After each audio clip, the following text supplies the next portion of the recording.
और आइए अब देखते हैं खबर 1 मिनट, यानी कि 1 मिनट में पूरी खबर और उसका पूरा विश्लेषण।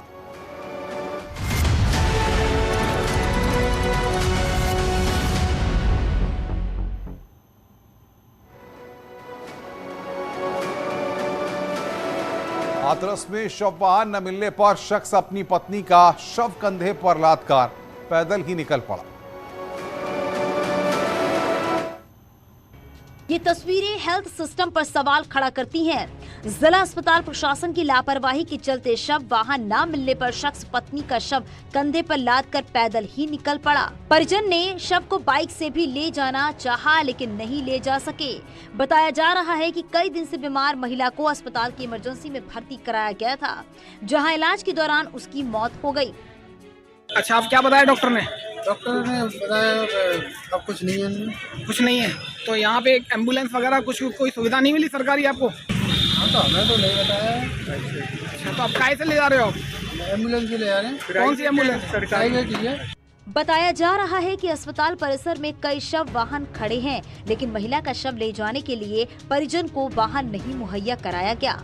पूरा मामला बागला जिला अस्पताल का बताया जा रहा है। पीलीभीत और मेरठ में अवैध निर्माण पर बुलडोजर वाला एक्शन किया गया है। पहली तस्वीर पीलीभीत की है, जहां पूरनपुर देहात में तालाब पर कुछ लोगों ने कब्जा कर बाउंड्री बना रखी थी। प्रशासन को इस बात की शिकायत लगातार मिल रही थी। कार्रवाई करते हुए प्रशासन ने अवैध कब्जे को बुलडोजर से ध्वस्त कर दिया। इस दौरान लेखपाल, कानून गो प्रधान और भारी संख्या में पुलिस भी मौके पर मौजूद थी। में कुछ लोगों ने, अज्ञात लोगों ने, क्योंकि अभी कोई सामने तो आया नहीं है कि मतलब इस पर हम काबिज हैं, इसलिए जो अवैध निर्माण कराया गया था उसी को ही धराशायी किया गया। और शासन प्रशासन के सख्त निर्देश हैं कि जितने भी इस तरीके के कार्य हैं जो अवैध निर्माण किया गया है, लोगों को, जनता को परेशानी हो रही है, उनको बहुत ही जल्द जो है अतिक्रमण मुक्त किया जाए। बुलडोजर की गरज सुनकर माफिया खौफ में आ गए। नाला पटरी पर अतिक्रमण के खिलाफ कार्रवाई की गई। नगर निगम ने बुलडोजर से अवैध निर्माण को ध्वस्त कर दिया और अतिक्रमण करने वालों को चेतावनी भी दी। जालौन में युवक ने अपने 7 साल के बेटे के सामने पत्नी को जिंदा जलाने की कोशिश की। जालौन में रिश्ते और इंसानियत दोनों को ही शर्मसार करने वाली सनसनीखेज वारदात सामने आई है। युवक ने अपने 7 साल के बेटे के सामने ही पत्नी पर पेट्रोल डालकर जिंदा जलाने की कोशिश की। आग से लिपटी महिला तड़पते हुए छत की तरफ भागी। शोर सुनकर घर और परिवार के लोग आ गए, जहां उन्होंने आनन फानन में आग बुझाई। साथ ही उसे उपचार के लिए जिला अस्पताल में भर्ती कराया गया। मैं भेज किसने? पापा क्या झगड़ा रहता था मम्मी से? वहीं वारदात को अंजाम देने वाला युवक भी घटना के बाद बेहोश होकर जमीन पर गिर गया, जिसे अस्पताल में इलाज के लिए भर्ती कराया गया। घटना की जानकारी मिलते ही पुलिस मौके पर पहुंची और मामले की जांच में जुट गई। घटना कोटरा थाना क्षेत्र के गांधीनगर की है।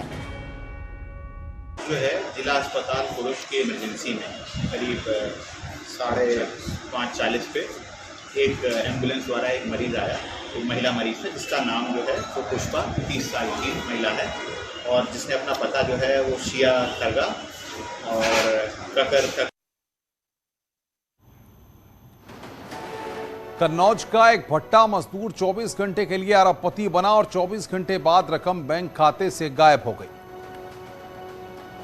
कन्नौज में एक ईंट भट्टा मजदूर के खाते में 31 अरब रुपए आ गए। ये जानकर मजदूर को भी विश्वास नहीं हुआ। उसने पूरे गांव में खुद के अरबपति बनने की खबर फैला दी। खुशी इतनी थी कि परिवार वाले रात भर नहीं सोए। लेकिन सुबह जब मजदूर बैंक पहुंचा तब उसकी खुशियां मायूसी में तब्दील हो गईं। पता चला कि उसके खाते में आए सारे रुपए वापस हो गए हैं। अब उसके गोरखपुर में कुश्ती प्रतियोगिता में पहुंचे सीएम योगी ने विजेता पहलवानों का सम्मान किया।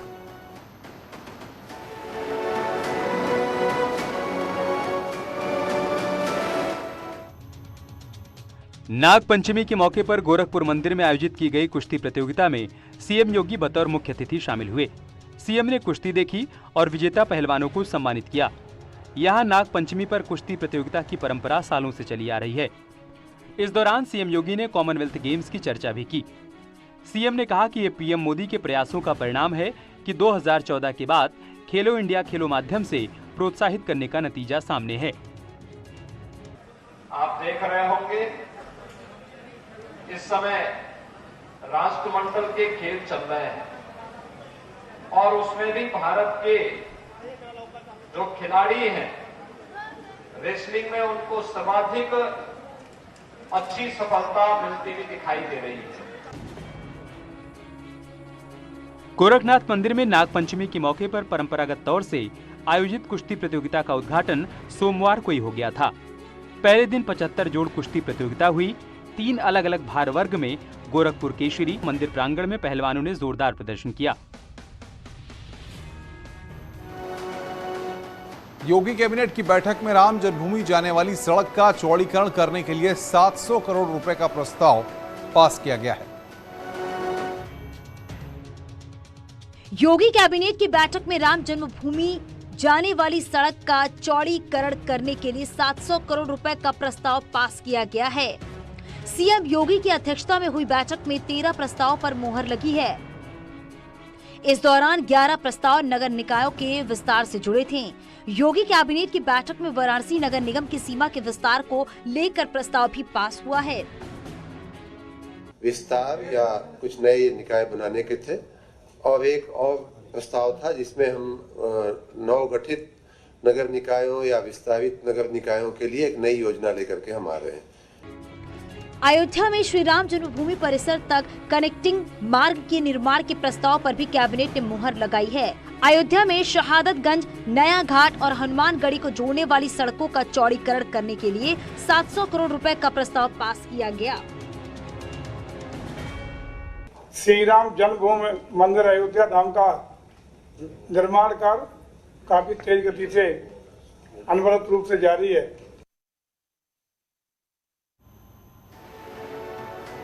वाराणसी में मयंक यादव की आत्महत्या मामले में पुलिस ने जांच पड़ताल शुरू कर दी है। काशी हिंदू विश्वविद्यालय के केंद्रीय विद्यालय में 9वीं के छात्र की आत्महत्या का मामला तूल पकड़ता जा रहा है। बता दें कि सुबह से ही मयंक के साथी स्कूल के बाहर प्रिंसिपल पर कार्रवाई की मांग को लेकर धरने पर बैठे थे। पुलिस ने मामले की जांच शुरू करते हुए केंद्रीय स्कूल पहुंचकर चेयरमैन से इंटरनल जांच करने की बात कही। पुलिस का कहना है कि मामले में कोई मुकदमा दर्ज नहीं हुआ है। फिलहाल पुलिस उत्पीड़न के मामले को लेकर जांच कर रही है। संबंध में जो चेयरपर्सन हैं केंद्रीय विद्यालय के, उनके से अनुरोध किया गया है इस संपूर्ण तथ्यों की एक जांच करा लें और जो भी इसमें यदि कोई उत्पीड़न आदि में कोई दोषी हो तो उसके विरुद्ध वैधानिक कार्रवाई की जाए। मयंक के पिता का कहना है कि जो मोबाइल स्कूल प्रबंधन ने लिया था उसे वापस नहीं किया गया है। हमारा बेटा मरा है, उनको कठोर से कठोर सजा मिलनी चाहिए और किसी और मयंक का